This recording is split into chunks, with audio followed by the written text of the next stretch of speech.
Okay, thanks for coming back. Today, I want to talk about this interview. I want to talk about with a doctor because I have a lot of questions. I think we all have a lot of questions on really what is the story with this virus. Is it real? If it's real, how intense is it?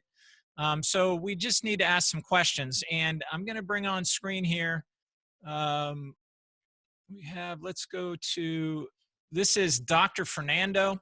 He is chief of a couple of at two hospitals. He's an infectious disease doctor. So he's the chief guy there at a couple of hospitals in Long Island.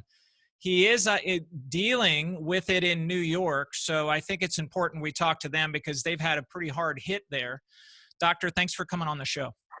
Thank you so much for having me. This is a really good opportunity to give out some legitimate medical information. Thank you for having me. Yeah, you're welcome. And I asked you why you're speaking, and you had mentioned that you want to get out the truth, and that's what we want. So talk to us a bit about what you're running. Are you there in are you there in the ERs? Are you there in the ICUs? Are you there at the hospital seeing this live? Absolutely. So I'm in all settings, in the emergency rooms, intensive care units, and I'm at 3 different hospitals. I just came to my hotel, which New York City gives me a quick shower, and I'll be heading to my next shift in about half an hour. Okay, so I also saw, so you're on the front lines there. I've also saw that you went to Wuhan, and as far as I could tell, you were one of the first American doctors to get to Wuhan to take a look at what was going on. Is that right? That is correct. In December, I had, so every day infectious disease doctors are emailed a list of epidemics around the world to make our own decisions, to think what is going to be the outcome from this.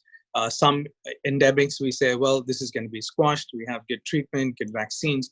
And some infectious diseases just seem to be odd, and we feel we don't have answers. So I started reading about this in December, and it just seemed odd, and I knew I had to be there. So I headed out in January over there. And what'd you find? What was your Very assessment? Yeah, very unfortunate. The contacts that I'd made in China to really go through this, I went in with a wave of information that I wanted to confirm.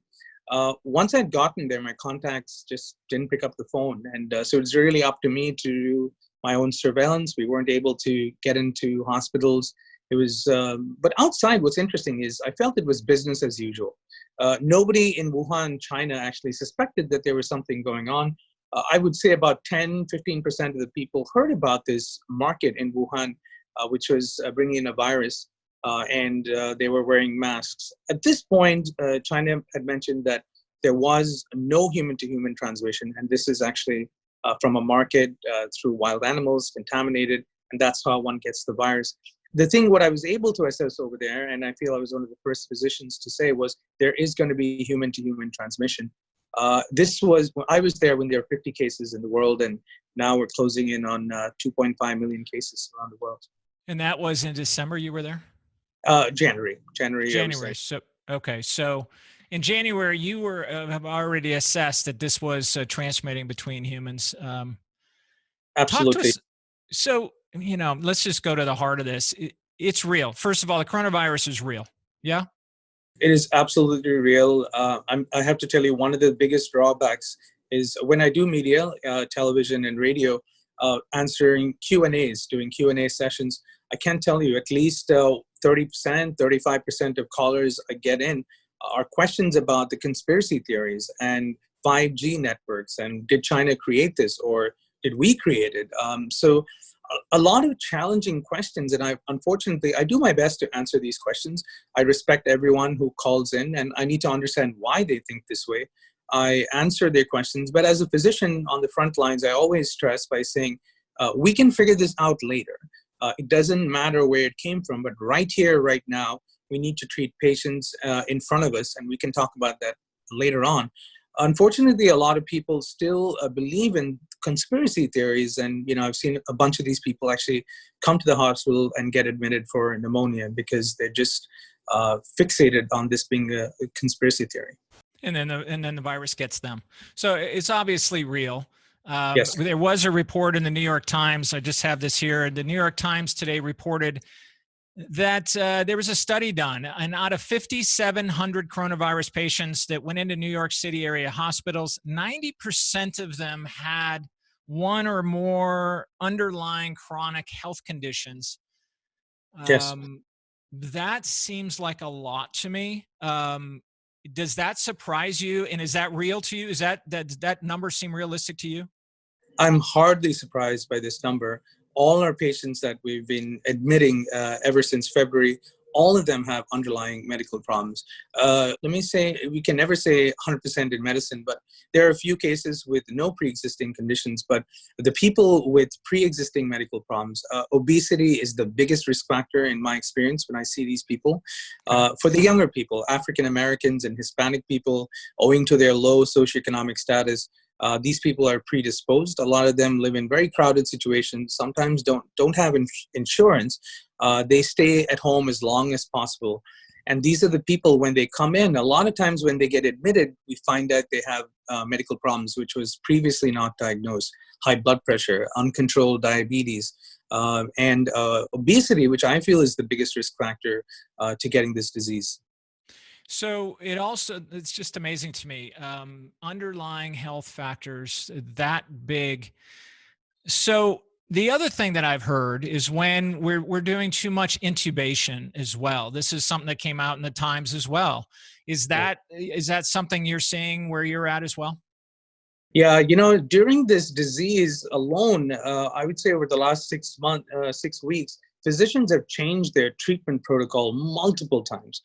Initially, the concept was early intubation. For our viewers and listeners who need explanation for intubation, it's really when someone cannot oxygenate or ventilate, they put down a respiratory tube, to help the lungs breathe for them, and that's what mechanical ventilation intubation is. Since then, we've learned to avoid intubation. We use other modalities, nasal cannula, with a certain amount of oxygen, and we try to keep them away from mechanical ventilation. Another thing that we're starting to do is putting the patient in a prone position for up to 16 hours a day. It's Wow. quite difficult and challenging for the patients, but these are ways that we avoid mechanical ventilation.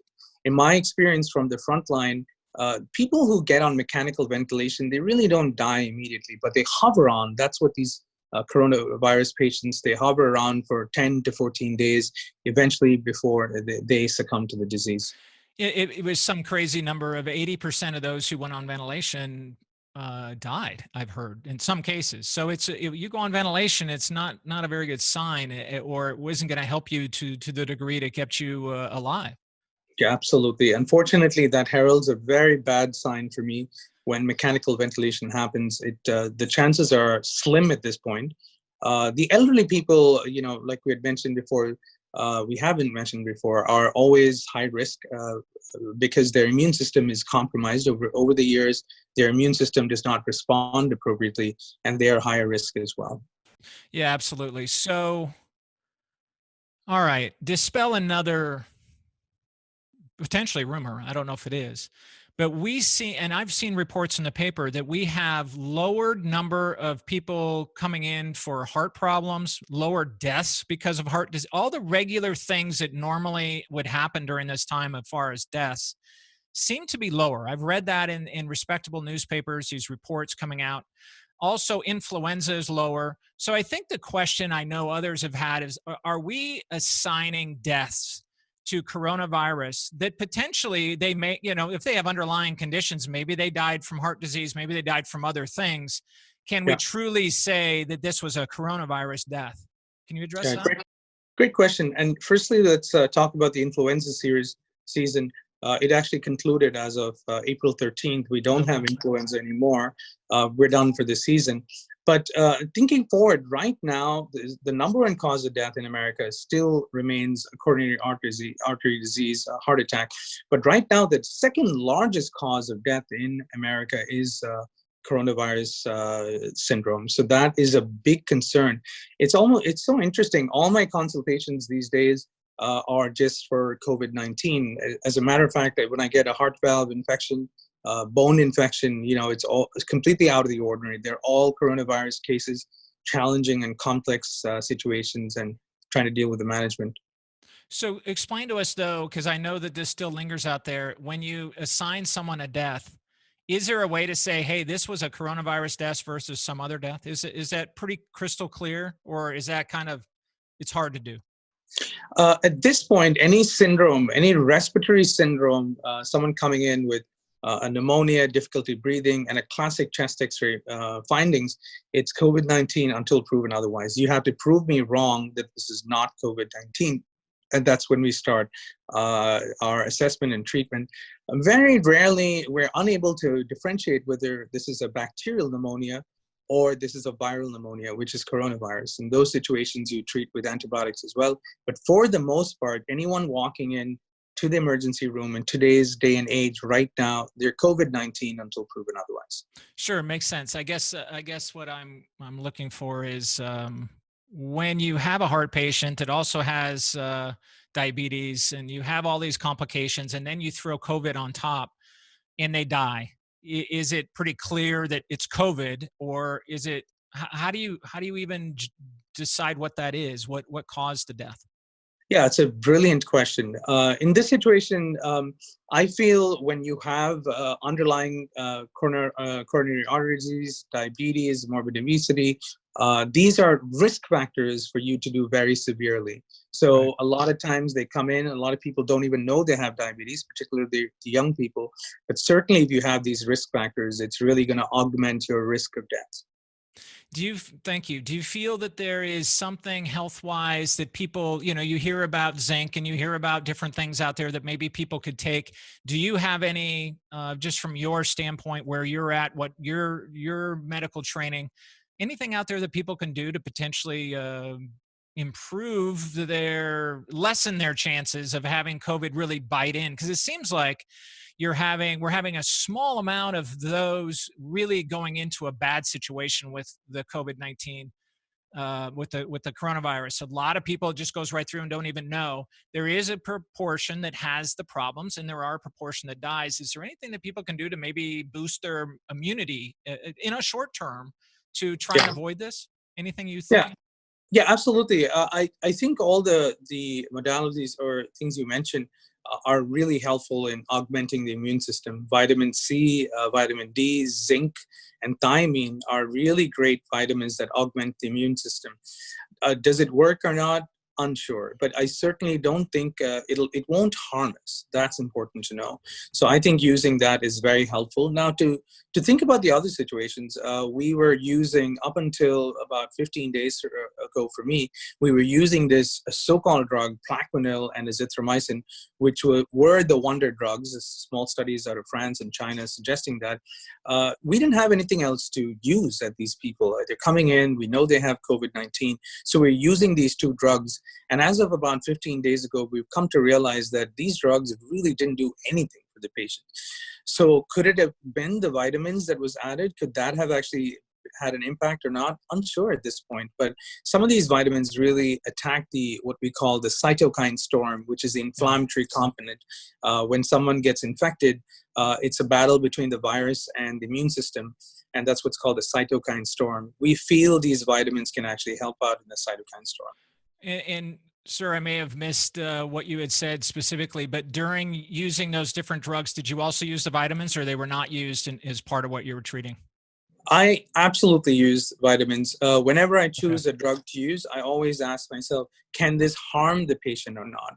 So every drug that we use over here is a risk versus benefit situation. I Sure. certainly don't want to harm the patient. And that's what Plaquenil or hydroxychloroquine was doing. They were given in high doses, certain situation. And a study out of Brazil actually suggested that when you use hydroxychloroquine or Plaquenil, it actually increased mortality rates. Interesting. What are you finding? But proning, you mentioned, is helping. Yes. What else? Maybe are you doing any just vitamin therapies? What else are you finding that's helping? And is it anything lowering mortality? Yeah, I think these drugs, we still need to know what is the end outcome with regards to lowering mortality. For me, you have various syndromes of COVID-19. Of course, 85% of patients with COVID-19 just have a minor sinus illness, a little bit coughing, they don't feel well. And they really say, well, this is something minor, I don't need to go to the hospital. But it's the 15% of people when they come in, they're high risk. And those are really the modalities that we're using. Proning position has actually been proven great to avoid mechanical ventilation or intubation. So these are some of the things that we do. Sometimes you do some chest PT as well, physical therapy. But once you're in the hospital, this is what we're doing. For people outside, of course, the aggressive social distancing, hand washing, hand hygiene needs to continue until we have more answers. Okay, thank you. Transferring, how is this transferred that you've found? What are your feeling of how it spreads? Yeah, so the top mode of transmission really is through a phenomenon called respiratory droplets. When someone coughs out in public, these respiratory droplets are propelled with a very high force, and they actually circulate in the air for a period of time. The interesting thing about all these viruses, coronaviruses, influenza virus, what happens over here, these are large molecules, and these actually, after reaching about 5 feet, they fall to the ground. That is what we know so far. There is some data, very small studies, once again, and that's why I really look for where the paper is done, how many patients enrolled, which university it was done, to actually start to believe these studies. But there are some very feeble studies which say it can be as far as 13%, which really defies the rule of respiratory viruses. But for now, we have 6 feet with us right now. 13, you said percent. Did you mean 13 feet? I apologize. 13 feet. That is the highest amount that we've been hearing about. But that's why I think using a respiratory mask is helpful. It certainly places some sort of mechanical barrier over someone's mouth when they're coughing, preventing ongoing spread. So I think that's a good idea. Okay, fair enough. And I think another question that I have that is big on people's minds, I have just some data here. Again, today in the New York Times, the state of New York came out with a study that they did. Now, this is antibody studies. And for anybody who's listening, antibody studies look to see if potentially someone's been exposed to the coronavirus and built up antibodies in their body. Now, Dr. Fernando, before we go into this, not all antibody studies are 100% accurate. Can you give us kind of what accuracy rate we should be thinking of here? Yeah, so we have two types for the listeners and viewers out there. Whenever we order a test, we look at two situations. One is it a sensitive test? The other is it a specific test? A sensitive test tells me if there's any chance of this being coronavirus, the test will turn positive. And that's one thing for a sensitive test. When you say a test is specific, then you do it with a confirmatory test, and that tells you, yes, if this test is positive, done deal, this is COVID-19, I don't want to talk about it. So these are the two ways of testing. Okay, and fair enough. I'm going to talk. I honestly don't know which test they use, but the New York Times said today that the state of New York announced that they had random tests of 3,000 supermarket customers across the entire state. And this was, let's see, earlier this week or last week, they came up with 14% of those 3,000 came back positive for antibodies for coronavirus. That's 14% of 3,000. There's also a study that USC and LA County did that they did a similar study and came up with their number estimated 200,000 to 400,000 people in the county of LA have been infected based on statistical averages from coronavirus, which is showing that then potentially we have death rates, either the one there in New York or in here in LA, of 0.1%, 0.2%, 0.3%, somewhere in a little higher than influenza, but not still that's enough. But Yeah. it seems like what we're finding is this sucker has moved through society without us really knowing it. Is that do you have anything that you can discuss about that?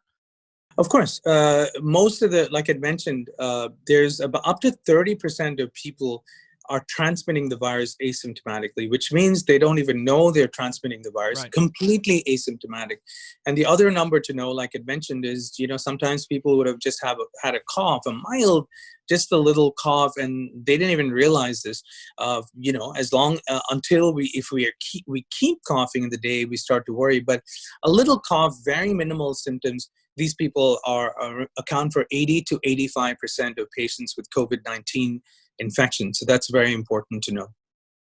It is. And do you feel that the numbers that are coming out with these tests seem real? I don't know how you would know other than you're in it every day, but it seems with these numbers are showing that we have a lot more of the population that's been infected already. I failed to answer your question about the grocery store. I'll answer that and we'll get back to this. So that doesn't surprise me at all.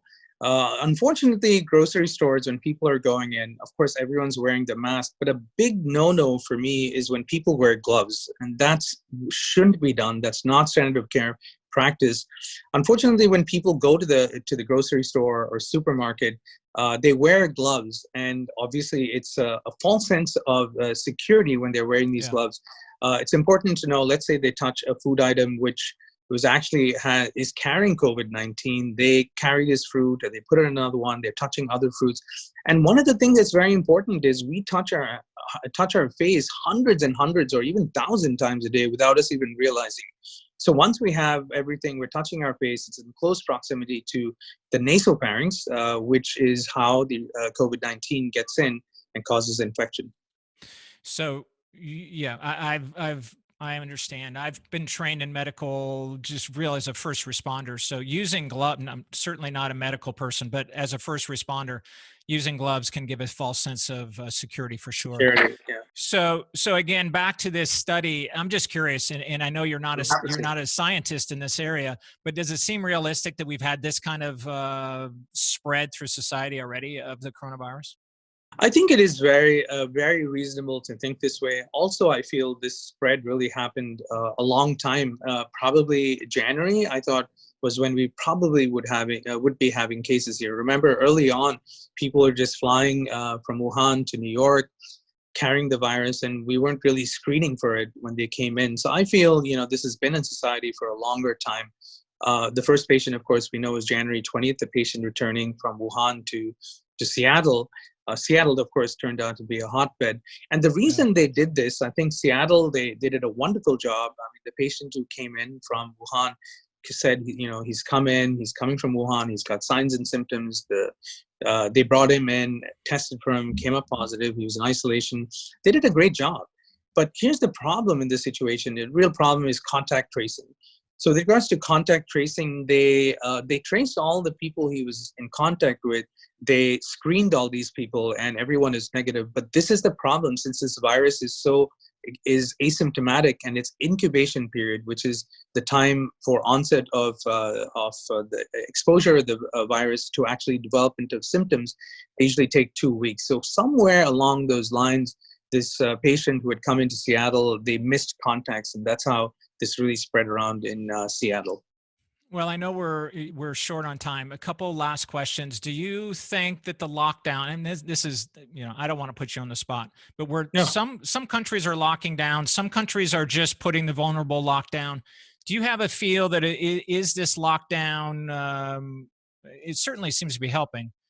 Necessary, and then carry it into, because my last question is, how do we go forward? How do I go to a movie theater? How do I go to an amusement park going forward? Right. Great question. So I absolutely believe first of all, these are outrageous times. Outrageous times call for outrageous measures. So I'm strongly in favor of lockdowns. I remember when China did it first, I was kind of against it. I didn't know what to expect. In certain ways, it seems draconian, where you just tell people to go home, stay at home, sort of some human rights violation as well. But I did think about the fact that really would be one of the ways to prevent spread, and it's actually worked out over there. Certain countries around the world, for example, in India, if you reverse your car out to the street, just getting on the street is a big problem. You can get arrested. Lockdown has worked well in the United States, but I have to tell you, the lockdown hasn't been perfect in the sense the rules haven't been tight enough. And that's why we see people going around. Granted, the lockdowns have helped, but I still think we could have done a lot better. We're Americans, we love our freedom, and sometimes it's just hard to contain. Thinking ahead, with the months coming, we're going to have warm weather. And this is going to be difficult to contain because people are going to want to go to the beach, spend time outside. So one of the big concerns that, this virus has done, besides killing people all over the world, you're going to have economical problems and probably even civil unrest. I wouldn't be surprised.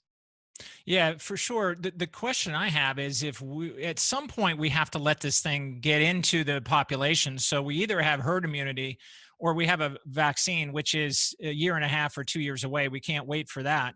So at some point we have to let, I guess, this run, or we find a drug or a treatment that actually helps it. Do you see anything on the horizon that looks promising to help us feel a little bit better about potentially we're going to go back out and live a little bit more normal? Yeah, of course. It's very important to understand how these lockdown approaches and how to actually start saying, well, we should, start moving ahead. And I think what happens is you gradually open. Now, remember, we always address this as the United States, but that's not the answer to this situation. Every state is different. They have different epidemiology. And based on that, each state will have to decide how you're going to start this. So I would probably start with, getting more essential workers to get to go to the office.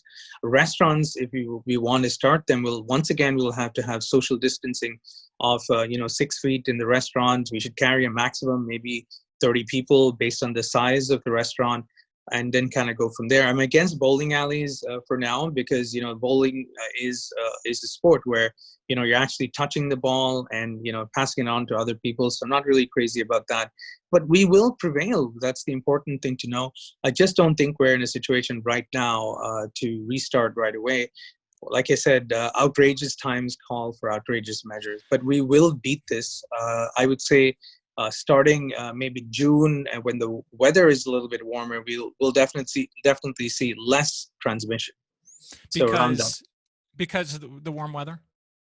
Yeah, the bottom line for this is a respiratory virus, and coronaviruses are respiratory viruses. And the bottom line is these are winter viruses, and they tend to actually, as the heat comes on, it's not a great weather for them to actually transmit effectively. So that's in theory what it is. However, like I still maintain, you were seeing the transmission in warmer countries, India, Brazil. It's not effective transmission like what we have in the States. For example, right now we're, around the 23rd of April, and we just don't have any sign of warm weather right now. It's still behaving like, March or end of February weather in a lot of parts of New York. So we just have to watch that very closely. But we will get out of this. Well, thank you. I love that. With the economic things happening, it's a little stressful out here, and I'm sure it's stressful for you as well. That's the trick: is at what point do we let things lighten up, because we can't shut the country down forever. That's the concern. Absolutely. Doctor, thank you for being out there on the front lines. Thanks for taking the time. I know you're going back to go at it, and your information for us has been very appreciated. Thank you, sir. Thank you so much for having me, and stay safe, America. Thank you. Dr. Fernando, he is a infectious disease specialist that was working in 2 hospitals out of Long Island in New York. This is his specialty. I was interested in what he had to say. Fascinating. Um, I got to tell you, my view is we have to weigh somehow the economic impact and the health and medical impact. Because we can't go forever without having the economic engine running. I know there's a lot of different ideas of how we could have done this better. It's difficult at this point. It's easy in 2020 maybe to look back, but I don't know. I don't have that answer. I do interviews to try and find out myself. I hope this interview has been helpful. This has been the Sean Burke Show. You can get this video out on YouTube, also at seanburke.net. This is going to be on WSMN 1590 AM out of Nashville, New Hampshire, and also as a podcast out on SoundCloud and iTunes and Spotify. You can write me at heysean@seanburke.net. We have to keep persisting. We have to keep learning. We do have a world trying to sort this out. And I loved hearing what he had to say about the natural methods. And if nothing else comes out of this interview, you don't want to have underlying medical conditions. 90% of 5,700 patients that went into hospitals in New York had 1 or more chronic underlying medical conditions. If there's ever been a time that is the time to be healthy and the time to get healthy, and I have actually 4 shows at seanburke.net of doctors that helped me back to health, and natural doctors, and what was going on from testing, DNA testing. We did all sorts of stuff, and it helped me come back to health and get my immunity system built back up, and I feel great. So anyway, if ever there was a time for natural medicine and to get your health in better shape, it is certainly now. a little bit of extra push for you. Okay, thanks for listening. We'll talk to you the next time. Bye-bye.